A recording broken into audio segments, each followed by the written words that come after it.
de reflexões em torno do Evangelho de Jesus à luz da doutrina dos Espíritos. Nós vamos fazer uma leitura preparatória para a nossa prece do livro Coragem, que é uma psicografia de Francisco Cândido Xavier, por espíritos diversos. E especificamente essa mensagem, ela é do Espírito Emmanuel. Hora difícil. Os amigos espirituais auxiliam aos companheiros encarnados na terra, em toda parte e sempre. Sobretudo, com alicerces na inspiração e no concurso indireto. Serviço no bem do próximo, todavia, será para todos eles o vínculo essencial, contato fraterno por tomada de ligação. Suportarás determinadas tarefas sacrificiais com paciência, e através daqueles que se te beneficiam do esforço, os mensageiros da vida superior te estenderão apoio imprevisto. Darás tua contribuição no trabalho espontâneo, em campanhas diversas, a favor dos necessitados, e pelos irmãos que te cercam, oferecer-te-ão esperança e alegria. Visitarás o doente, e utilizando o próprio doente, renovar-te-ão as ideias. Socorrerás os menos felizes, e por intermédio daqueles que se lhes vinculam à aprovação e à existência, dar-te-ão bondade e simpatia. Ajudarás a criança desprotegida, e mobilizando quantos se lhes interessam pelo destino, descerrar-te-ão vantagens inesperadas. Desculparás ofensas recebidas, e servindo-se dos próprios beneficiários de tua generosidade e tolerância, surpreender-te-ão com facilidades e bênçãos a te enriquecerem as horas. Permaneça o tarefeiro na tarefa que lhe cabe, e os emissários do Senhor encontrarão sempre meios de lhes prestarem assistência e cooperação. Entretanto, eles, os doadores da luz, sofrem por vezes a intromissão da hora difícil.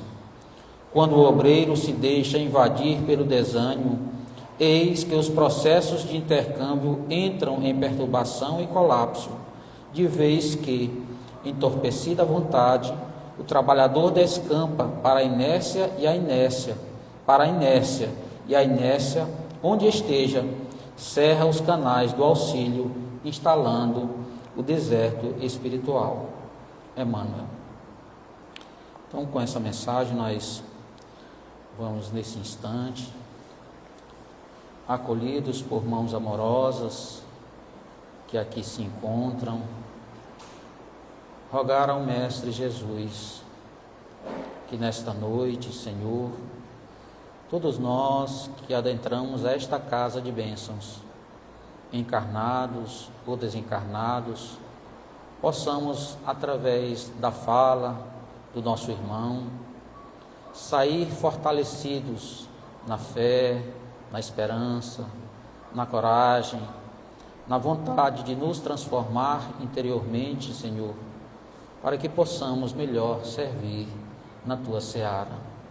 Inspira, divino amigo, de maneira especial, facilitador da noite, o nosso irmão Rodrigo, que ele possa sensibilizar os nossos corações e aclarar as nossas mentes sobre as verdades imorredoras do Teu Evangelho. É sobre o amparo amoroso de José Grosso, sobre o amparo amoroso de tantos espíritos bons, abnegados, que nós te pedimos, Senhor, as bênçãos e a permissão para darmos por início os nossos trabalhos de Evangelho Terapia da noite de hoje. Que assim seja, graças a Deus. O nosso irmão Michael quer trazer um esclarecimento, uma comunicação para vocês. Depois convidamos o Rodrigo para nos conduzir na prece ou no trabalho de hoje. Boa noite a todos. Durante a semana a gente está divulgando a pista para o Alberto, que é o encontro espírita da região Tocantina, que acontece todo ano, e no caso vai acontecer ano que vem. A gente já está arrecadando, vai ter o primeiro festival de pizza. Aí eu estou aqui na livraria com os ingressos, custa R$40. Quem quiser comprar ou quiser ajudar também com a quantia, fique a critério de vocês. Aí tem vários sabores, calabresa, frango, margarita e banana, viu? Nós agradecemos, nós estamos divulgando, porque vai acontecer ano que vem, nosso encontro. Aí a gente já está organizando para cada parte. Obrigado, chamou o Rodrigo aqui para fazer o estudo.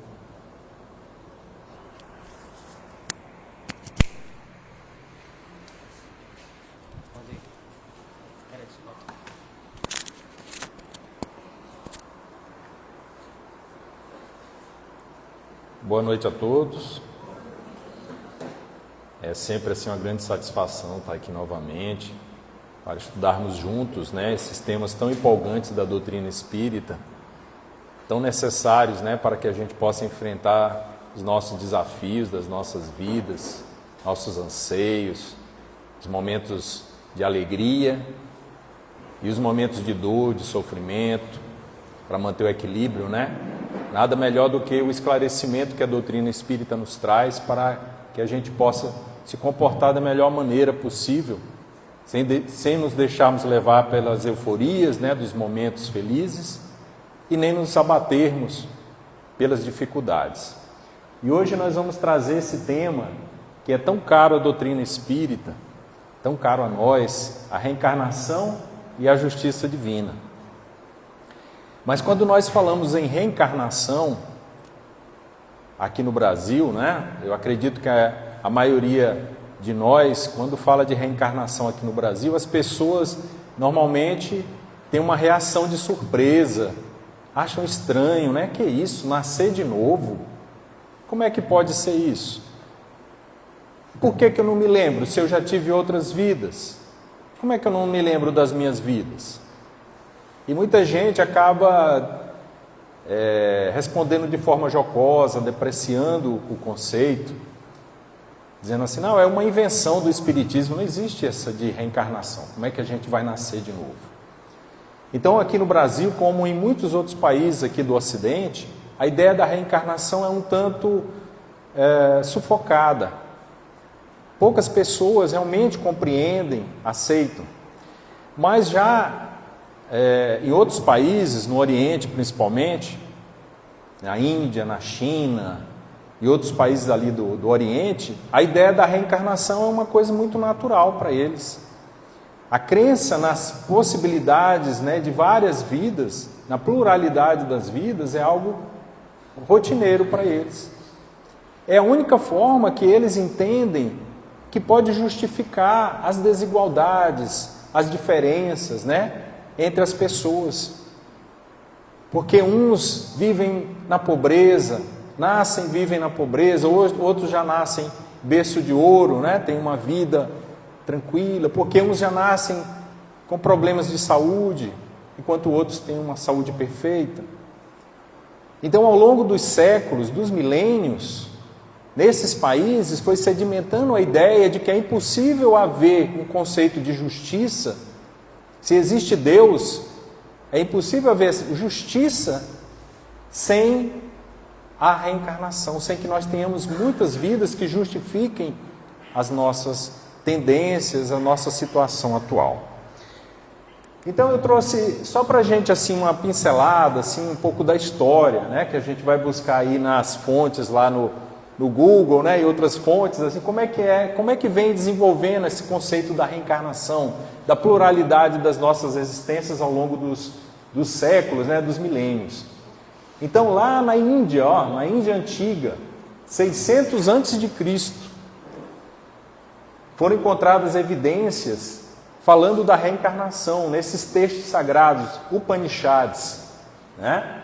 Então lá nesses textos já se falava das múltiplas existências, que a alma ela vem muitas vezes. Então fala do conceito de samsara, né? ciclos de nascimento e mortes, que seria a roda, né, das reencarnações. Isso para os indianos é algo muito natural. O conceito de karma, que a gente pode traduzir para o nosso entendimento como a lei de causa e efeito, ou seja, o que eu planto, eu vou colher. O que eu planto numa vida, eu vou colher, ou nessa mesma vida, ou numa vida seguinte. O conceito de moksha, que seria a libertação. Que seria esse conceito? Quando nós não teremos mais necessidade de estar reencarnando, porque a gente já está liberto das correntes, né, que são exatamente as nossas imperfeições. Então, a libertação do Atma. Então, para eles existe uma alma, que eles chamam de Atma, que reencarna quantas vezes forem necessárias. Esse conceito é muito forte, ainda hoje na Índia, né, nesses países do Oriente. Mas também tivemos lá no Egito, a civilização egípcia, né, que foi a grande impulsora, né, do desenvolvimento da civilização humana, lá 4.000 anos antes de Cristo. Então eles acreditavam na vida após a morte, nos renascimentos. Inclusive, todos nós sabemos, né, que os egípcios faziam as mumificações. As pessoas morriam, eles enrolavam o cadáver, as coisas pessoais, até os animais domésticos eram mumificados. Porque eles acreditavam, eles não tinham esse conhecimento plenamente desenvolvido sobre a reencarnação. Então eles acreditavam que de alguma maneira o corpo ia se voltar a viver para que houvesse a reencarnação. Era uma visão ainda primitiva, mas que já demonstrava o conhecimento.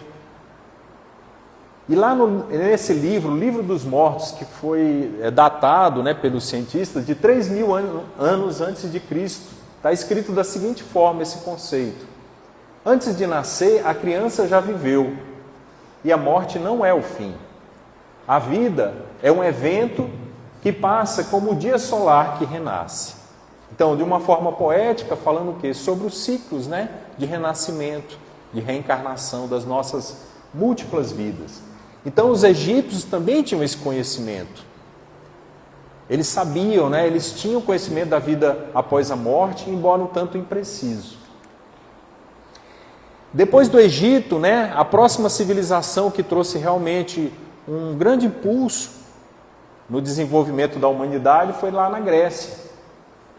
Então nós temos referência à reencarnação por vários filósofos gregos, começando por Pitágoras, né? Quem lembra de Pitágoras, né? O Teorema de Pitágoras foi o pai da matemática, um homem assim genial, que trouxe um desenvolvimento em várias áreas, na matemática, na filosofia. Então, Pitágoras, ele falava abertamente da reencarnação, ele dizia até que ele se lembrava das suas outras vidas. Ele falava, olha, tal época eu fui tal pessoa. Depois de Pitágoras, nós tivemos grande filósofo, Sócrates e Platão, né? Platão foi o discípulo de Sócrates, que também ensinaram sobre a metempsicose, ou seja, a transmigração das almas. Alguns estudiosos acham que houve algum tipo de intercâmbio, né, dos gregos com os indianos, com os orientais, para que essa doutrina da reencarnação pudesse ter se sedimentado lá na Grécia. E olha o que diz Sócrates, né? Inclusive essa passagem está lá no Evangelho segundo o Espiritismo, quando Kardec vai trazer as comparações, mostrando que Sócrates e Platão são precursores da doutrina espírita. Então, como Jesus, né, teve os seus precursores, Sócrates e Platão podem ser incluídos nesse rol. Então, olha o que ele diz: após a nossa morte, o gênio, o daimon, que nos fora designado durante a vida, leva-nos a um lugar onde se reúnem todos os que têm de ser conduzidos ao Hades para serem julgados. As almas, depois de haverem estado no Hades o tempo necessário, são reconduzidas a essa vida em múltiplos e longos períodos. Então, na visão dos gregos, que Sócrates está traduzindo, depois da morte a alma passava por um julgamento e permanecia por algum tempo nessas regiões que ele chama de Hades, né? E depois de um certo tempo, elas teriam que retornar para dar continuidade ao seu aprendizado. Então, é de uma outra linguagem, mas fala exatamente aquilo que nós sabemos sobre a necessidade de nós continuarmos o nosso progresso, nosso desenvolvimento através das múltiplas existências. Então, Sócrates, não é? Ele acreditava tanto na vida após a morte, tanto nas recompensas que uma vida correta, uma vida íntegra, uma vida no bem traria, que no momento que ele foi condenado à morte, exatamente por pregar, por falar sobre essas questões, ele desdenhou, ele não teve medo. Até o último momento, quando ele foi condenado a beber cicuta, ele manteve a mesma serenidade. Ele fazia piadas na cela lá em relação a isso. Então, que espírito extraordinário, né? Que legado ele nos deixou. Depois dos gregos, nós temos a civilização judaica, né? E aí nós temos Moisés, os profetas, que vieram também dar um grande impulso no desenvolvimento religioso, moral da humanidade. E embora lá não tenha propriamente, falando especificamente da reencarnação, né? Mas a gente sabe que entre os judeus havia essa crença. Eles não tinham um conhecimento perfeito sobre como ela se passava. Mas até dentro do Velho Testamento existem passagens que sugerem que os judeus sabiam que de alguma maneira havia a possibilidade, né, das almas retornarem em novos corpos para dar continuidade. Então nós temos essa referência a esse respeito lá no Evangelho, naquela passagem em que Jesus é trazido para ele um jovem que era cego de nascença, para que Jesus o tocasse. E ele vai, e Jesus toca, e é curado, ele volta a enxergar, ele começa a enxergar. Mas aí os apóstolos perguntam: quem foi que pecou para que ele nascesse cego? Quem foi que pecou? Foi ele ou foram os pais? Então, olha, como eles já tinham intuitivamente a ideia, porque o que ele está perguntando? Se aquele cego, ele tinha pecado numa outra vida, porque ele já nasceu com a cegueira, né? E aqueles pais também, porque eles poderiam ter, de alguma maneira, agido de forma errada numa outra vida, e aí eles estavam recebendo aquela criança já com a cegueira. Então, a gente vê em diversas passagens do Evangelho que os judeus, de alguma maneira, já tinham uma compreensão incipiente a respeito da reencarnação. Bom, aí veio Jesus, nosso mestre. E a gente se pergunta, será que Jesus falou da reencarnação? Para algumas correntes religiosas é quase uma blasfêmia falar que Jesus ensinou a reencarnação, mas ela está lá no Evangelho. A gente estudar um pouquinho, a gente verificar, a gente vai ver como Jesus não falava de forma explícita, porque o entendimento das pessoas é muito limitado. Mas ele deixava entrever nos seus ensinos que ele também defendia a ideia da reencarnação.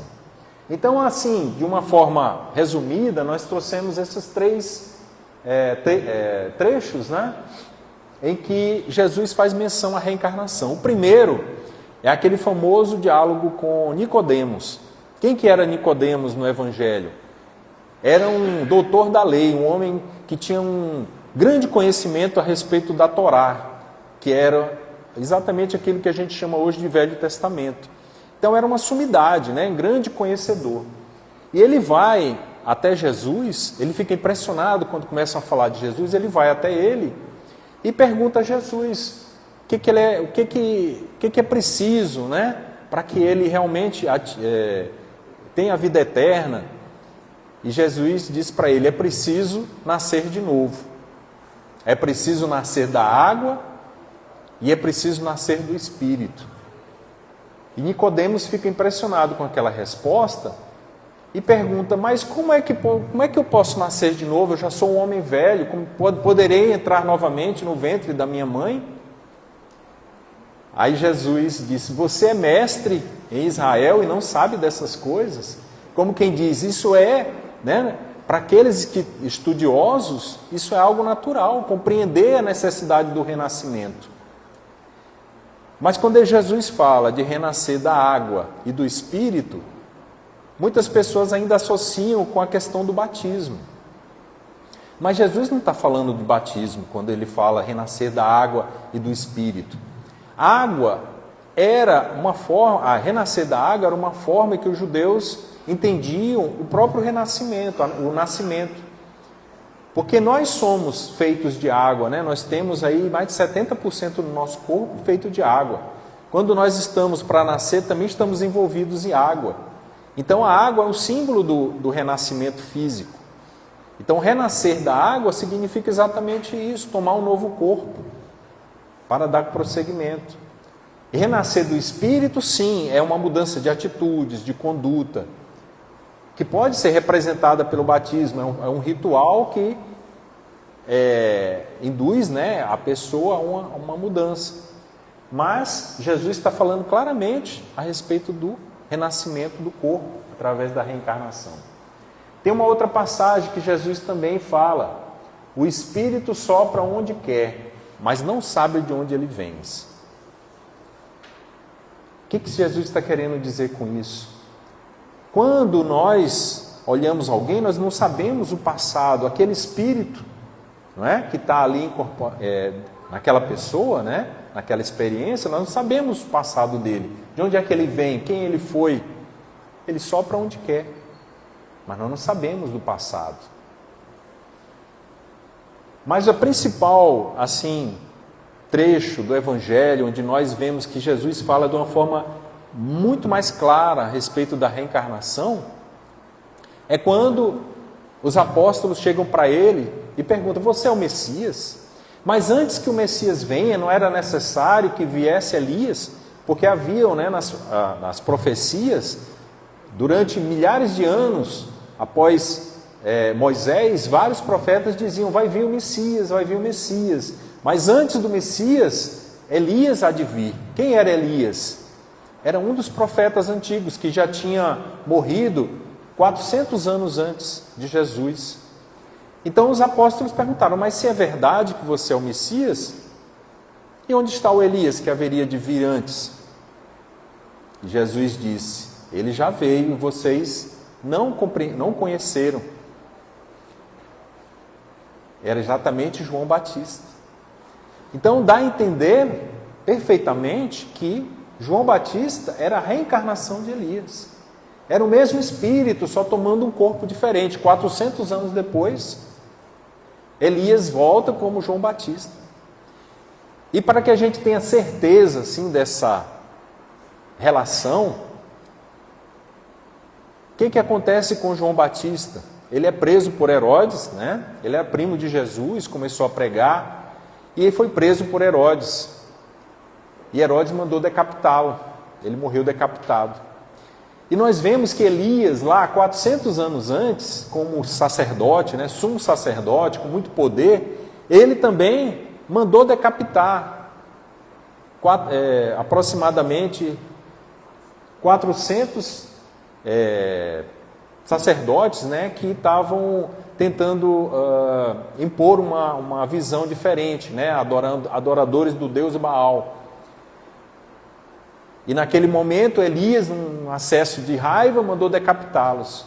400 anos depois ele volta como João Batista, um espírito missionário, muito evoluído. O próprio Jesus disse que não havia outro igual a João Batista no planeta, tão evoluído quanto ele. Mas tinha o débito lá do passado, como Elias. E para quitar esse débito, ele foi decapitado. Então, a lei de causa e efeito entrando em ação. Depois de Jesus, o que aconteceu com essa ideia da reencarnação? Né? Então, a igreja primitiva, havia dentro da igreja alguns dos primeiros cristãos que defendiam a ideia da reencarnação. Um exemplo é Orígenes, foi um dos pais da igreja. Então, a ideia da reencarnação ainda existia, estava em pleno vigor nos primeiros séculos, né, da doutrina cristã, do cristianismo. Mas lá no concílio de Constantinopla, em 553 depois de Cristo, o que aconteceu? O imperador simplesmente decretou, é proibido se falar em reencarnação. A reencarnação agora é uma heresia, tem que ser retirada de todos os livros, e aqueles que continuarem pregando vão ser perseguidos e mortos. Dizem, né, que isso foi uma imposição da sua esposa, que não queria saber de reencarnação, porque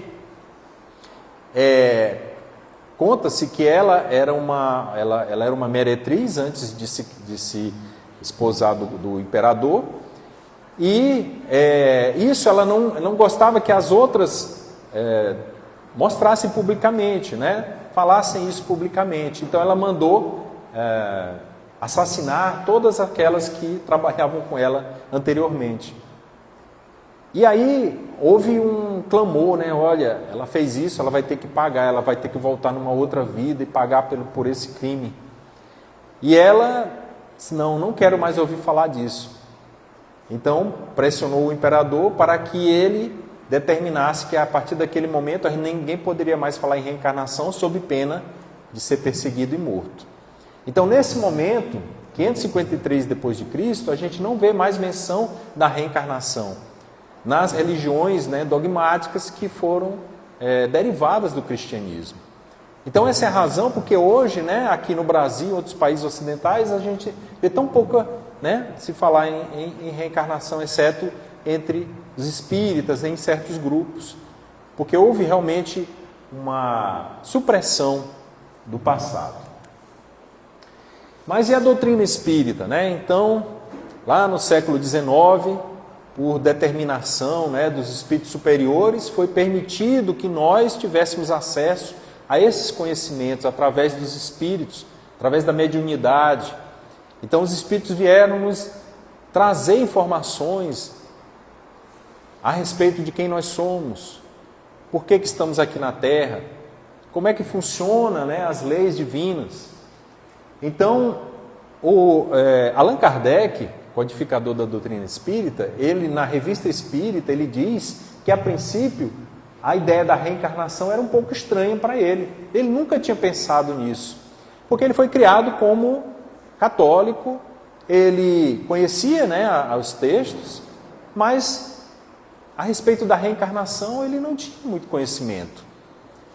Somente quando ele começou a estudar, então ele foi recebendo as comunicações que vinham, né, de vários países, todas elas falando de uma forma lógica, racional, do porquê da reencarnação.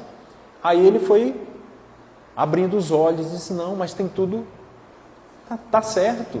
Somente a reencarnação pode explicar essas desigualdades, né, os porquês que a gente não tem explicação aqui na vida. E aí, no Livro dos Espíritos, quando ele publica o Livro dos Espíritos, ele é taxativo, né? Ele dedica o capítulo a falar exatamente da reencarnação. Na questão 166, ele pergunta, como pode a alma que não alcançou a perfeição durante a vida corpórea acabar de depurar-se? Se uma vida não é possível a gente alcançar uma depuração completa, e os espíritos respondem com muita clareza, sofrendo a prova de uma nova existência. Então os espíritos superiores vêm dizer que essa é uma regra que todos temos que cumprir. A lei de progresso determina que todos temos que cumprir, através das múltiplas existências. E aí ele continua, a alma passa então por muitas existências corporais, e os espíritos superiores respondem, sim, todos contamos com muitas existências. Os que dizem o contrário pretendem manter-vos na ignorância.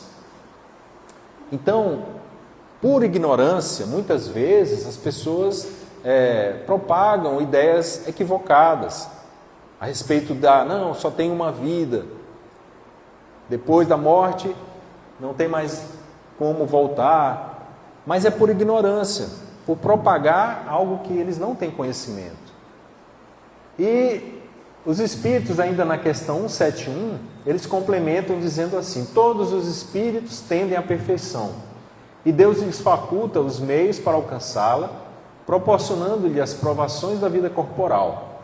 Sua justiça, porém, lhes concede realizar em novas existências o que não puderam fazer ou concluir numa primeira prova. Então aí eles vão falar da justiça divina, né? Que é o tema do nosso estudo. Porque não é possível a gente compreender a justiça divina sem a reencarnação. Nada faz sentido. Sem a ideia de que nós estamos colhendo aquilo que plantamos, nesta, mas também em outras vidas, não faz sentido falar em justiça divina, não faz sentido falar em providência divina. As nossas existências seriam aleatórias, tudo funciona ao acaso, mas não é isso que acontece. Então a doutrina espírita vem exatamente nos mostrar como a justiça divina sim é real, trazendo-nos a explicação para essas desigualdades, essas questões que as religiões não conseguem levantar. Então, nós vamos fazer um paralelo aqui entre os dois conceitos. Primeiro, da pluralidade da existência, ou seja, a crença na reencarnação, versus a visão da unicidade, aquela visão de que só existe uma vida e que depois da vida é o julgamento e não tem mais jeito. Então, a pluralidade das existências, basicamente, ela defende que a alma pré-existe ao corpo e reencarna quantas vezes forem necessárias ao seu progresso. Então, antes do nosso nascimento, a nossa alma, nosso espírito, a nossa essência já existia. E depois da nossa morte, do nosso corpo físico, ela continua a existir. E ela pode tomar um novo corpo, como tomou da primeira, da segunda, da terceira vez. Então, nós temos diversas doutrinas, religiões, doutrinas, que defendem esse conceito da reencarnação. Não é só o espiritismo. Como nós vimos, né, no Oriente, principalmente, há muitos países onde as pessoas veem com naturalidade essa ideia. Então, além do espiritismo, né, a doutrina dos esoteristas, o hinduísmo, né, que nós vimos lá, que é uma religião milenar, o budismo, né, que nós sabemos, foi uma religião que foi trazida por esse grande pensador, Mahatma, né, o Buda, que fala também dos renascimentos. O budismo defende a ideia dos renascimentos e também que quando o espírito está preparado, ele deixa, né, essa roda de renascimentos. Nós temos também o shintoísmo, né, que é uma religião que tem muitos seguidores lá na China, no Oriente, e também dentre os judeus existe uma corrente chamada cabalística, que também defende a reencarnação. Mesmo, né, em outras religiões que não defendem a reencarnação, a gente vê que já existem pessoas que têm uma mente mais aberta, que conseguem ver a realidade. Mas nós temos o outro conceito, que é da unicidade das existências. Então, o que é que diz esse conceito? A alma é criada junto com o corpo. Então, no momento que surge o corpo, surge a alma. E tem apenas uma vida. Então, dentro daquele período, que pode ser de 1, 10, 100 anos, é o que tem. Depois disso, não tem mais a possibilidade da alma retornar. Então, nós vemos muitas religiões que defendem essa visão, né? O catolicismo, o protestantismo, o islamismo, embora haja também correntes que têm uma certa visão diferente, e o judaísmo ortodoxo. Então, são religiões que não aceitam a ideia da reencarnação, tem um ponto de vista diferente. Nós respeitamos, é claro, né? Não é porque eles têm uma visão diferente que não é respeitável, nós respeitamos sim todos os pontos de vista. Mas agora vamos analisar sobre o ponto de vista dos argumentos bíblicos, né? Então, é como a gente viu, muitas religiões se baseiam na letra da Bíblia, né, do Velho Testamento, do Novo Testamento, para defender ou condenar a reencarnação. Então, para nos falar da pluralidade das existências, nós temos as passagens, como eu mencionei, né, quando Jesus fala que que João Batista é o Elias reencarnado, de uma forma muito clara. quando ele fala que é preciso nascer de novo para Nicodemos, né? Quando ele fala que o Espírito sopra onde quer e não sabe de onde vens. São passagens do Evangelho onde a gente vê claramente Jesus falando da reencarnação. Mas aqueles que não aceitam a reencarnação, que tentam provar a unicidade, né, somente uma vida, eles se baseiam em alguns textos, principalmente esses dois aqui. Está lá em Mateus, né? Aquela passagem quando Jesus fala, né, que no final haverá um julgamento e apartará uns dos outros, como o pastor aparta dos bodes das ovelhas. E irão estes para o tormento eterno, mas os justos para a vida eterna. Então, baseado nesse texto,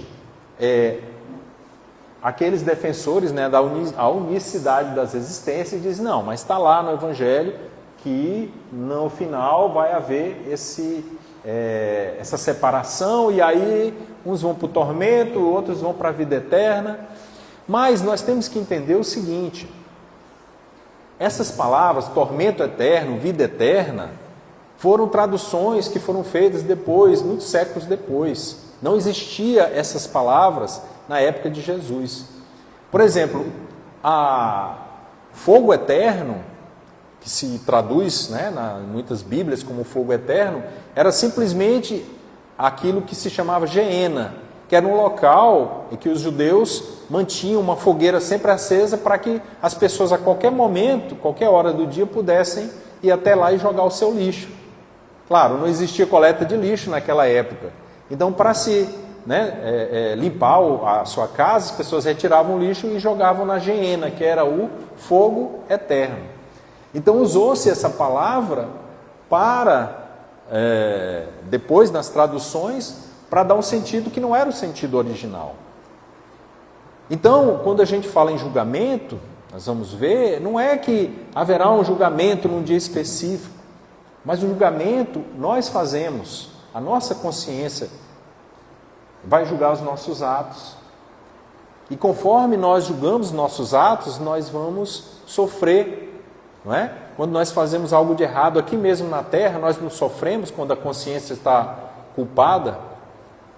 A gente fica, né, perturbado durante dias porque eu fiz uma coisa injusta. Eu feri alguém, eu magoei alguém, eu fiz uma calúnia. Então o julgamento está dentro de nós.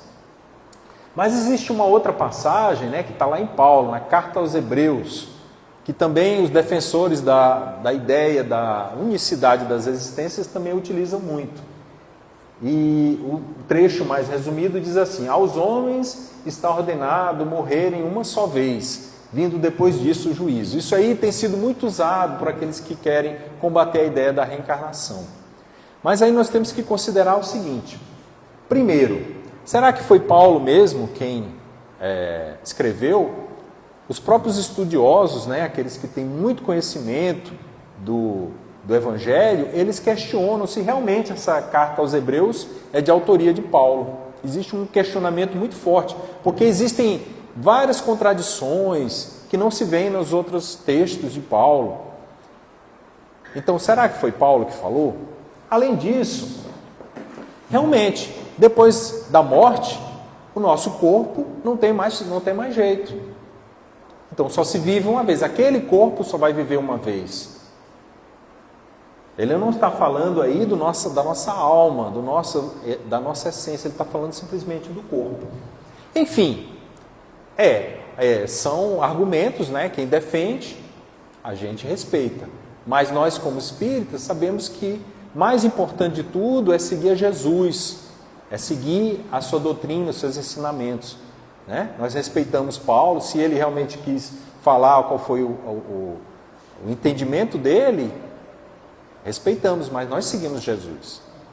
E nós não vemos como justificar a justiça, um Deus bom, um Deus justo, um Deus misericordioso, como Jesus prega, se não houver a possibilidade, né, das múltiplas experiências. Falar um pouco da misericórdia divina. É possível haver misericórdia divina sem haver a pluralidade das nossas existências? Então a gente vê que não. a misericórdia divina permite que tenhamos novas oportunidades para corrigirmos os erros das nossas vidas anteriores. Deus, sendo infinitamente bom, é infinitamente misericordioso. Então, através da reencarnação, a gente prova a misericórdia divina, oportunidades que nós vamos ter, apesar dos nossos erros, das nossas falhas, para nos corrigirmos. Já a ideia da unicidade das existências, a gente entende o seguinte: não existe misericórdia, no sentido em que o destino da alma está selado com a morte do corpo físico. Morreu, o destino dela está selado. Admite um Deus impassível diante do sofrimento dos seus filhos. Então, se só existe uma vida, não existe misericórdia, porque aí ele não vai ter oportunidade de se redimir, de se resgatar, de resgatar os seus erros, já vai estar eternamente condenado. Então não há como justificar a misericórdia divina dentro dessa visão de uma só vida. E a questão das penas e gozos eternos.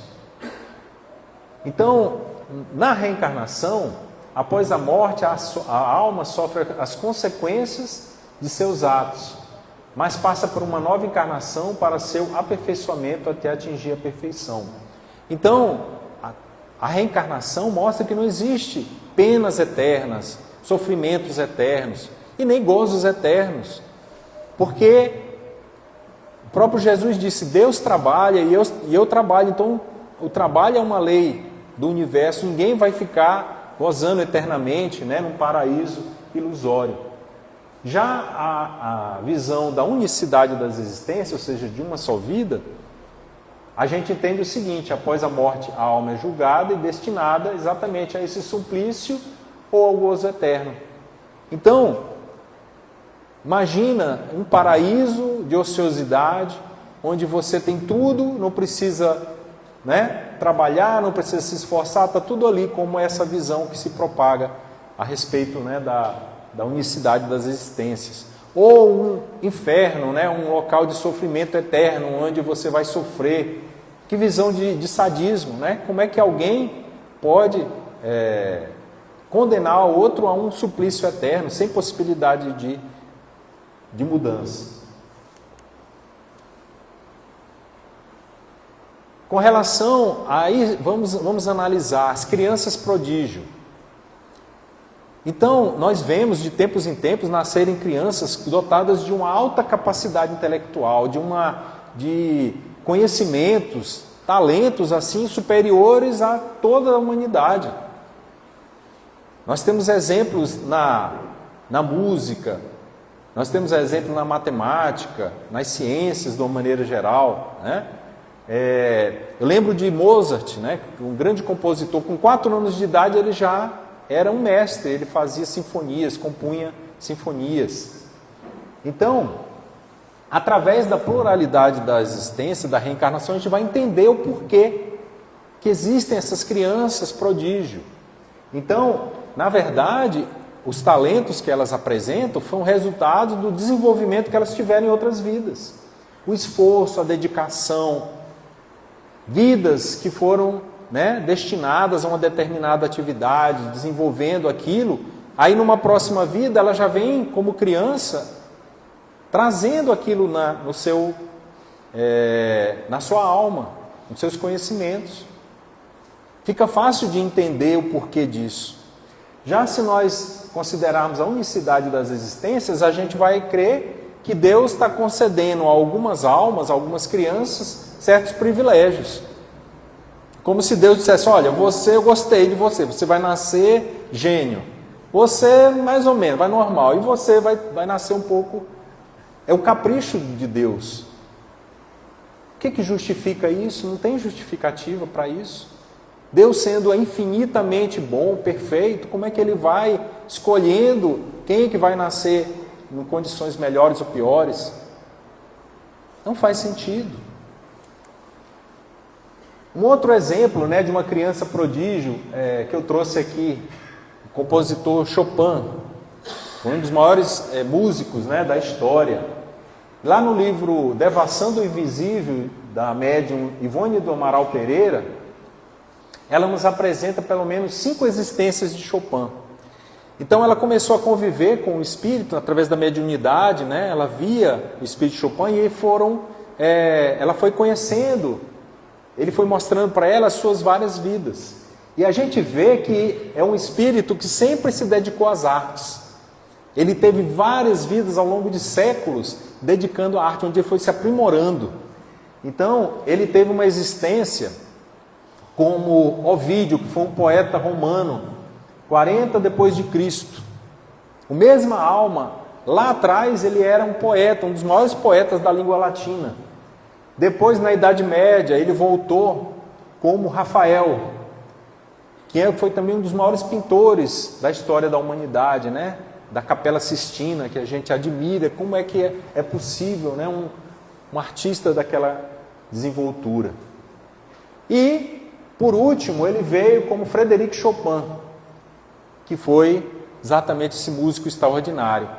Então a gente analisa Chopin, criança, um gênio musical, e diz: olha, Deus gostou dele, deu a ele um talento extraordinário. Não, ele já vinha de muitas vidas desenvolvendo o talento artístico por seu próprio esforço, sua própria vontade e determinação. Quando ele volta como Chopin, ele já trazia toda essa bagagem intelectual na arte, né? Desenvolvimento de acordo com o que está sendo feito no outro. Exatamente. Então, é para nos mostrar, não é, que não é por acaso. Tudo tem uma explicação. Então, falando propriamente da justiça divina, né?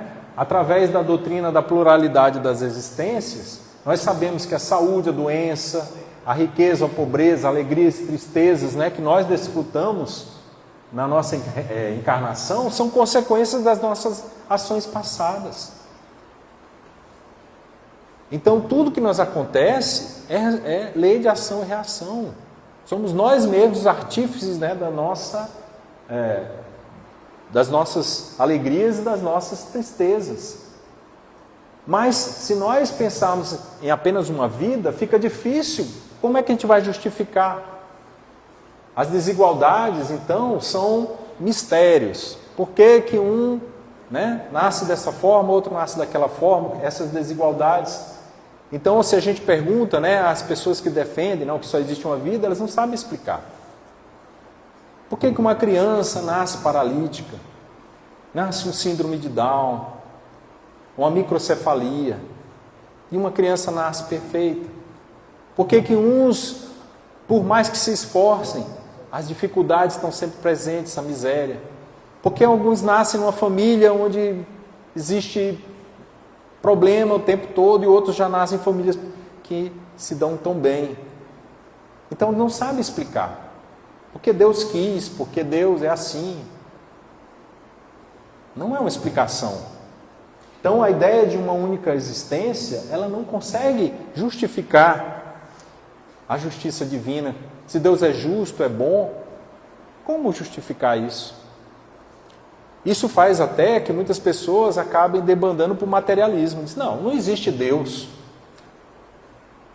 Né? As pessoas normalmente que já têm uma certa capacidade intelectual, elas veem os quadros de sofrimento, as injustiças. Diz, não existe Deus.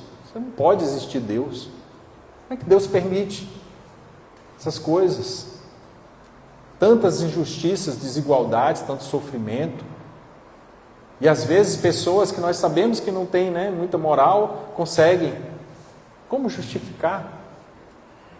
E aí a pessoa descamba para o materialismo, começa a negar tudo.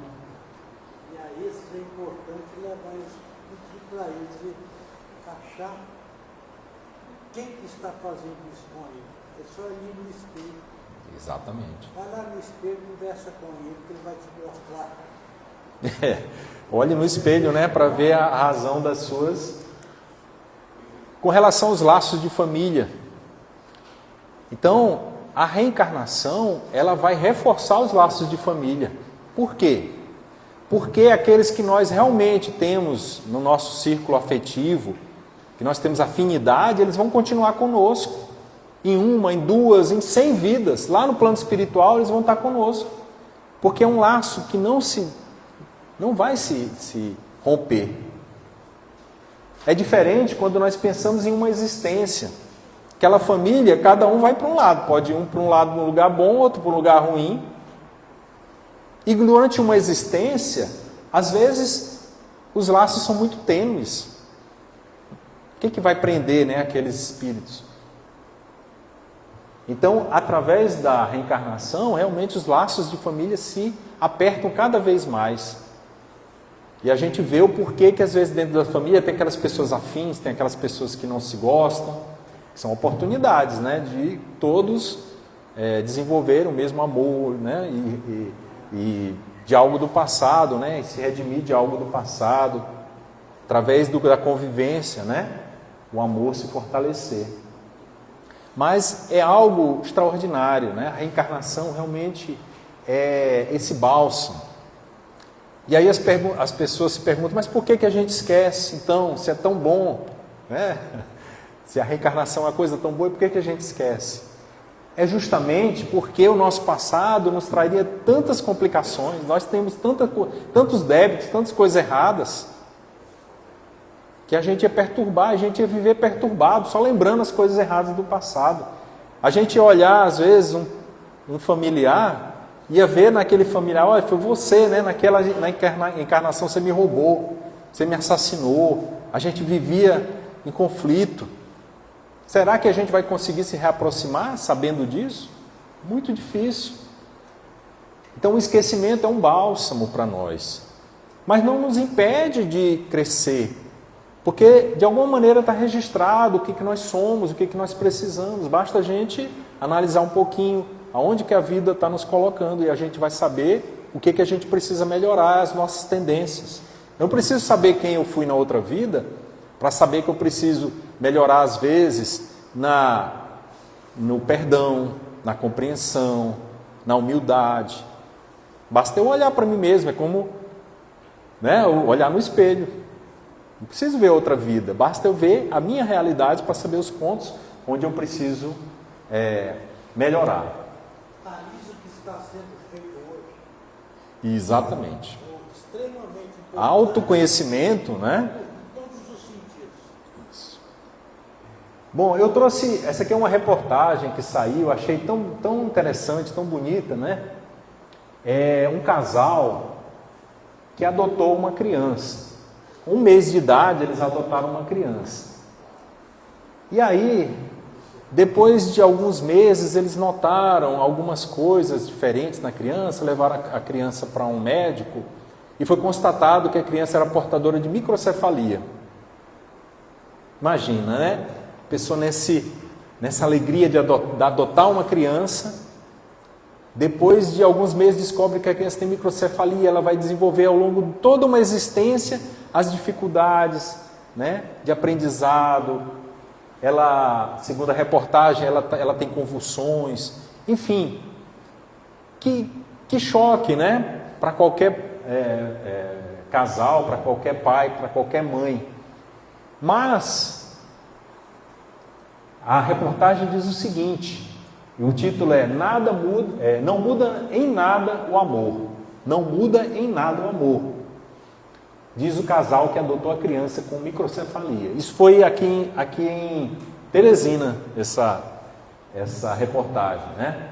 Então, ele diz o seguinte, João Vinícius Alves, 3 anos, foi diagnosticado aos 3 meses de vida com microcefalia, uma anomalia caracterizada por um crânio de tamanho menor do que a média. Eu não sei se vocês lembram, né, aquele pico, né, de casos de microcefalia associado com a zika, né, chikungunya, acho que foi a zika, né? Então tivemos muitos casos de microcefalia no Brasil naquela época. E aí, dentro da reportagem, eu peguei alguns pontos e o pai falando o seguinte: acreditamos que o João foi enviado por Deus, pois mesmo com microcefalia ele vive normalmente. É uma criança ativa, inteligente e carinhosa com todos. Sempre soubemos que poderíamos viver normalmente e que isso não seria um problema. Amamos o nosso filho e daremos todo o carinho para ele. Então, que coisa maravilhosa, né?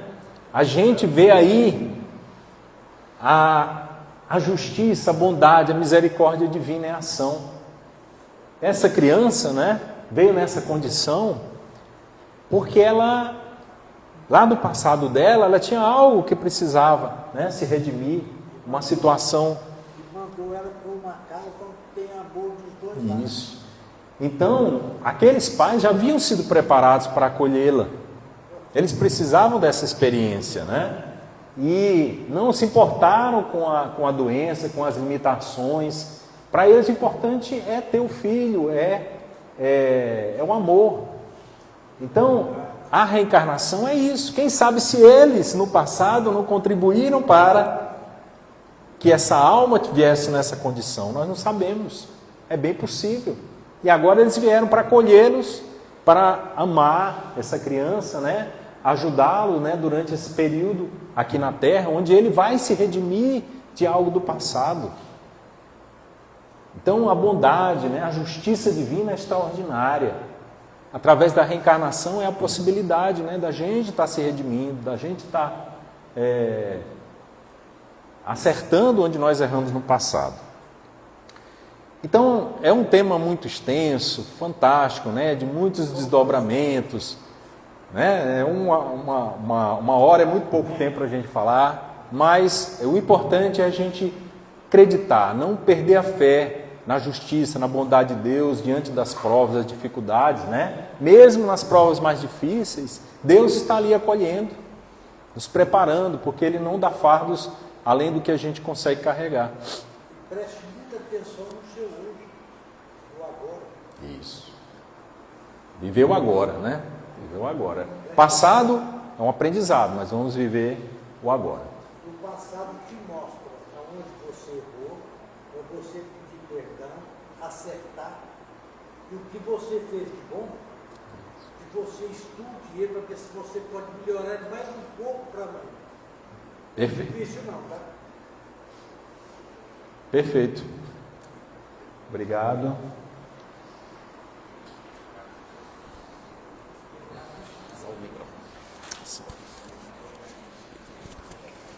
Com a mão é mais difícil.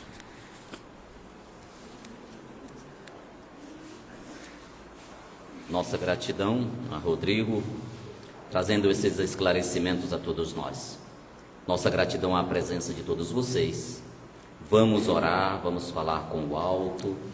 Peço que diminua a luz. Mentalizemos a figura de Jesus, o Divino Mestre. E vamos falar assim: Senhor Jesus, querido amigo, de forma tão generosa o Senhor nos acolhe no teu planeta escola.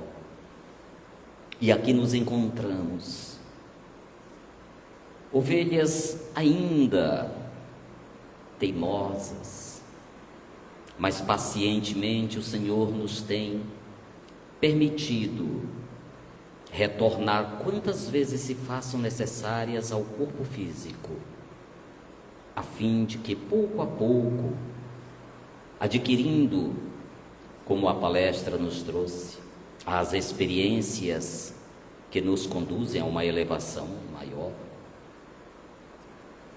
haveremos de chegar a um dia em que o Senhor, diante do nosso Pai Maior, dirá: aqui está meu Pai, as tuas ovelhas, enfim, apacentadas. Ó divino amigo da humanidade, nós te pedimos por todos os nossos irmãos e irmãs aqui presentes, pelos seus lares, pelos seus ambientes de trabalho, que todos sejam beneficiados com a luz que emana do teu coração, mas que não nos esqueçamos momento algum que a nossa responsabilidade é unicamente nossa, e que cada um, compenetrado disto, dia a dia se esforce para ser um pouquinho melhor, e haveremos de chegar lá. Se tu conosco, divino amigo Jesus, hoje e sempre, e que assim seja.